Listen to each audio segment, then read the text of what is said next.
नमस्कार मित्रों, आर्य टीवी के इस आध्यात्मिक चैनल पर आपका पुनः विनम्र स्वागत है। आज के इस नए एपिसोड में हम मनाचे श्लोक के 173वें श्लोक का विवेचन सुनेंगे। तो आइए शुरू करते हैं आज का एपिसोड। आज का श्लोक है, स्वरूपी उदेला अहंकार राहो, तेणे सर्व आच्छादिले व्योम पाहो, दिशा पाहता ते निशा वाढता है, विवेके विचारे विवंचो निपाहे। मराठी भावार्थ ऐकूया। स्वस्वरूपात जागृत झाल्यावर अहंकार नाहीसा होतो, पण जर अहंकार वाढला तर जणू आकाश संपूर्णपणे झाकून टाकल्यासारखे वाटतो। जेव्हा दिशांकडे पाहतो तेव्हा अंधकारच अधिक गडद होत जातो। म्हणून विवेक बुद्धीने आणि योग्य विचाराने खोलवर विचार करावा। हिंदी भावार्थ सुनते हैं। जब कोई अपने वास्तविक स्वरूप में जागरूक होता है तो अहंकार समाप्त हो जाता है, लेकिन यदि अहंकार बढ़ता है तो ऐसे लगता है जैसे पूरे आकाश को उसने ढक लिया हो। जब दिशाओं की ओर देखते हैं तो अंधकार और भी बढ़ता जाता है। इसलिए विवेक और सही चिंतन से गहराई से विचार करना चाहिए। आइए विवेचन सुनते हैं। जब यह विविधताओं से भरा हुआ विश्व प्रकट नहीं हुआ था, तब हर ओर केवल एक ही तत्व व्याप्त था, वह है और नहीं। अमृत तत्व और मृत्यु, प्रकाश और अंधकार, इन सब द्वंद्वों से परे था। उस परम तत्व का वर्णन करने के लिए सत अर्थात अस्तित्व शब्द ही सबसे उपयुक्त है। अन्य सभी शब्द किसी न किसी कल्पना या धारणा पर आधारित हैं और इसी कारण इसे हम मायामय मानते हैं। यदि किसी उपमा के माध्यम से इसे समझाया जाए तो जैसे व्योम अर्थात आकाश का जो स्वरूप है वही उस मूल तत्व का यानी ब्रह्म स्वरूप कहा जा सकता है। आकाश सबका आधार है, सर्वव्यापक है, पर फिर भी वह किसी के साथ नहीं जुड़ता। वह अनुभव में आता है लेकिन अप्रतिरोधी रूप में न किसी चीज को बाधित करता है न विरोध करता है। ठीक इसी तरह ब्रह्म भी निर्गुण, निराकार और असंग है। मूल तत्व जो ब्रह्म है उसका स्वरूप ऐसा ही है, परंतु अब यह विविधताओं से भरा हुआ विश्व हमारे सामने प्रत्यक्ष रूप से फैला हुआ है और इसे देखने, समझने तथा इस पर चिंतन करने वाला एक मैं भी है। यही मैं सोचता है, सत्य को समझने का प्रयास करता है, अहंकार और विकारों से मुक्त होने की कोशिश करता है और उपासना की शक्ति से क्रमशः आध्यात्मिक प्रगति करता है।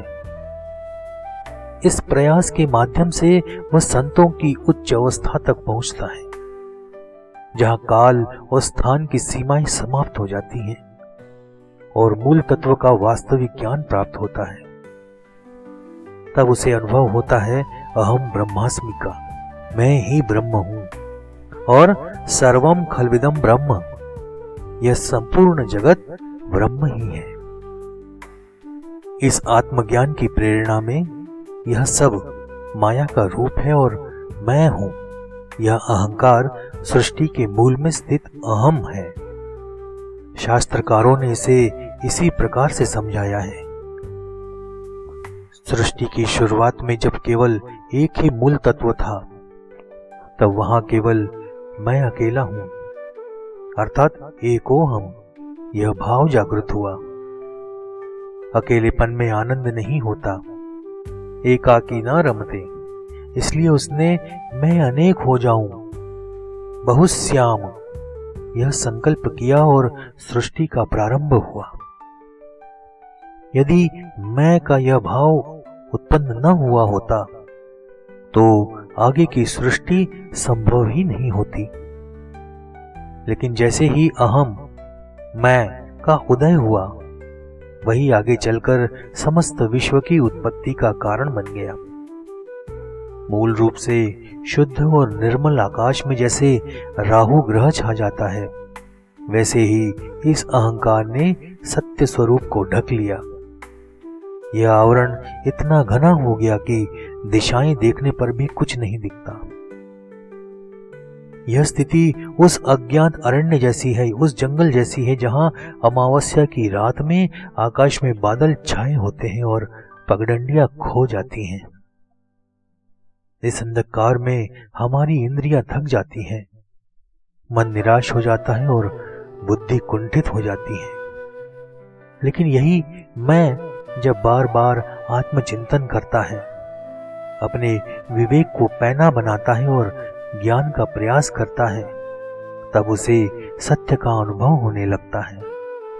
इसलिए समर्थ रामदास स्वामी ने इस श्लोक के अंतिम चरण में विशेष आग्रह करते हुए कहा है कि विवेक से देखो, विचार पूर्वक देखो और गहराई से चिंतन करके देखो।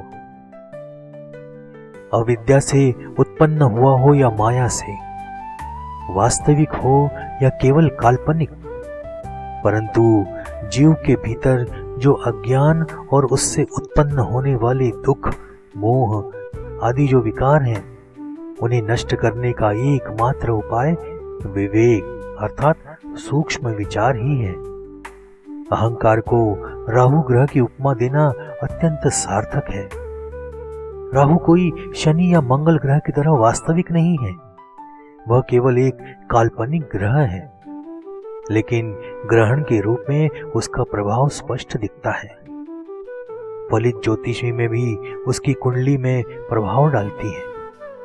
ठीक इसी प्रकार अविद्या और अहंकार का भी प्रभाव वास्तविकता की कसौटी पर टिकता नहीं। तर्क से उसे प्रमाणित नहीं किया जा सकता, लेकिन जब तक उसे स्वीकार किया जाता है तब तक उसके परिणाम दिखते रहते हैं। जब सत्य को उसकी संपूर्णता में नहीं जाना जाता, तब जितना समझ में आता है उसी को सत्य मानकर विभिन्न दार्शनिक सिद्धांत जन्म लेते हैं। संत ज्ञानेश्वर महाराज ने इसी संदर्भ में कहा है, मणोनी जैसा असे तैसिया, माते नेणोनी धनंजया, वेदु जानो गेला तवतया, जालिया शाखा। अर्थात जैसे कोई वस्तु वास्तव में होती है वैसे ही उसे जानना चाहिए, लेकिन जब वह पूर्णता समझ में नहीं आती तो जो कुछ भी आंशिक रूप से ज्ञात होता है उसी को सत्य मान लिया जाता है, और इस प्रकार विभिन्न दार्शनिक विचारधाराएं अस्तित्व में आती हैं। इसलिए समर्थ रामदास स्वामी हमें विवेक का सहारा लेने की सलाह देते हैं। मतभेदों से सत्य तक पहुंचना कठिन होता है, लेकिन विचार पूर्वक चिंतन करने से उसे पहचाना जा सकता है। विभिन्न मतों में उलझने की बजाय आत्मज्ञान का प्रयास करना चाहिए। यही कारण है कि समर्थ स्वामी ने इस श्लोक में विवेक की महत्ता को विशेष रूप से रेखांकित किया है। तो मित्रों, आज का विवेचन यही समाप्त करते हैं। अगर आपको हमारे वीडियो पसंद आ रहे हैं तो इसे लाइक अवश्य करें और अपने इष्ट मित्रों के साथ शेयर भी करें। चैनल को अगर आपने अभी तक सब्सक्राइब नहीं किया है तो मेरा आपसे विनम्र अनुरोध है, आप इस चैनल को अवश्य सब्सक्राइब करें ताकि आने वाले वीडियो की नोटिफिकेशन आपको समय पर प्राप्त हो सके। तो मिलते हैं अगले एपिसोड में एक नए श्लोक और उसके विवेचन के साथ। तब तक के लिए जय जय रघुवीर समर्थ। नमस्कार।